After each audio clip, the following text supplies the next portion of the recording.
So, Washington State, what are they, scouting report on Cougs? It's like 3 hours of live 7-on-7. Actually, it'll be live 11-on-11, but my point is they throw the ball a ton.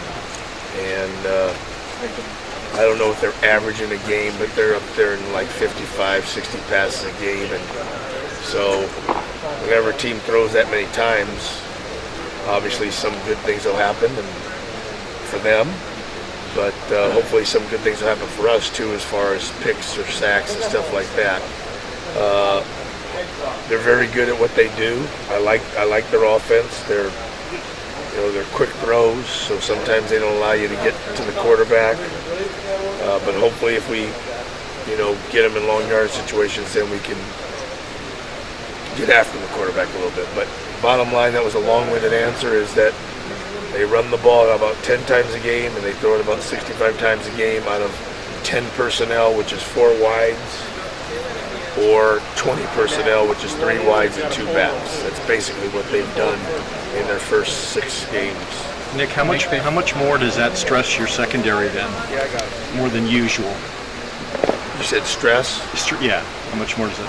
Well, they better be on their game every down because they throw the ball so much, and they're going to take their shots down the field too. If I was them, I'd throw some deep balls and hope you get a PI, because officials always call PI because they're horrible. But anyway, they don't know how to call the game. They don't understand it. But yeah, it puts a little bit more pressure on us. But I think the guys like it. I think if you're a secondary guy, you like this kind of game, to be honest with you, because I would. With all due respect to who you're playing, the ball's going to be in the air. DBs want a chance for interceptions.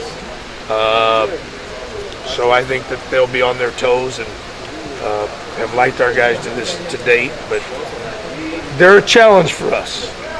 And they can be very pesky in their approach, because it's dink and duck. Beavers forced 6 turnovers against them. Did you get a sense that was what the Beavers were doing defensively, or was that something that Washington State was doing offensively? The Beavers played a good game. They got about 3 or 4 in the fourth quarter when they got the lead, and it looked like the young man just kind of threw some up there. So, their Oregon State scheme and our scheme are different.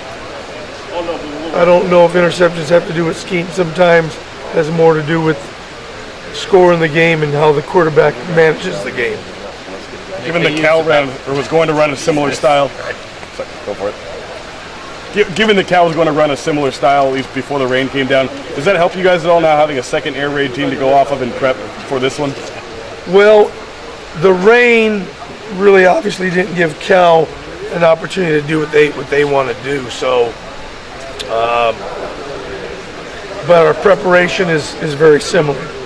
So I don't think it's going to rain. We can't count on the rain. The rain did help us that game quite a bit, especially with the young freshman quarterback.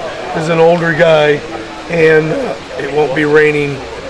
But our preparation is very similar. So is there an edge having gone through this kind of already once, at least on the prep side? It doesn't hurt. Nick, they've had as many as 10 guys catch a pass in the game. Does that offer any unique challenges? They're playing a lot of guys, keeping guys fresh offensively.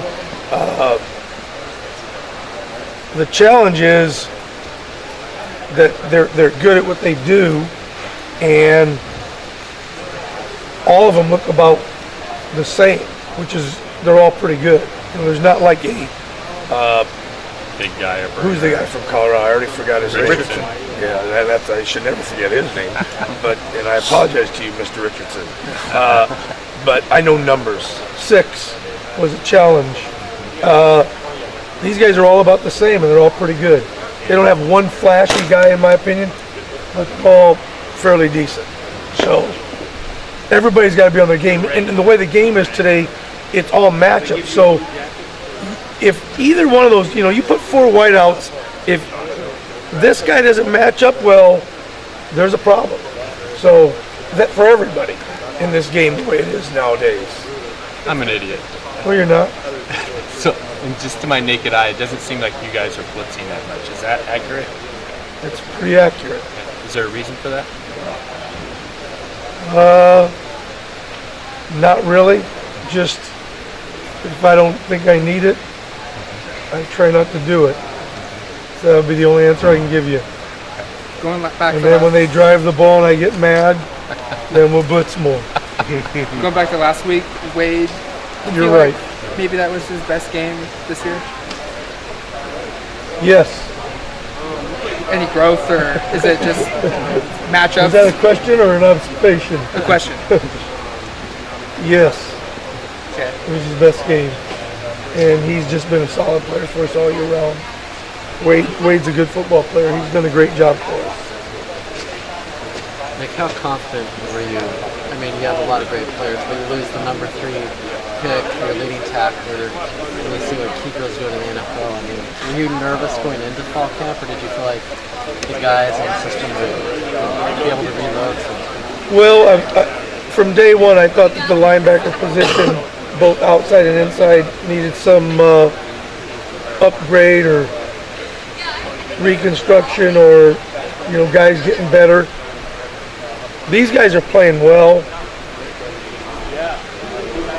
but Kiko and Dion and Michael Clay, I still have to say those guys are really good football players.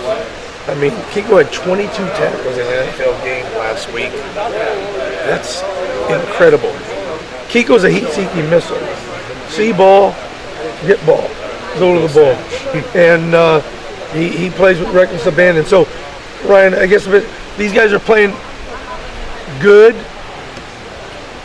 They've improved. They're not as good as those guys.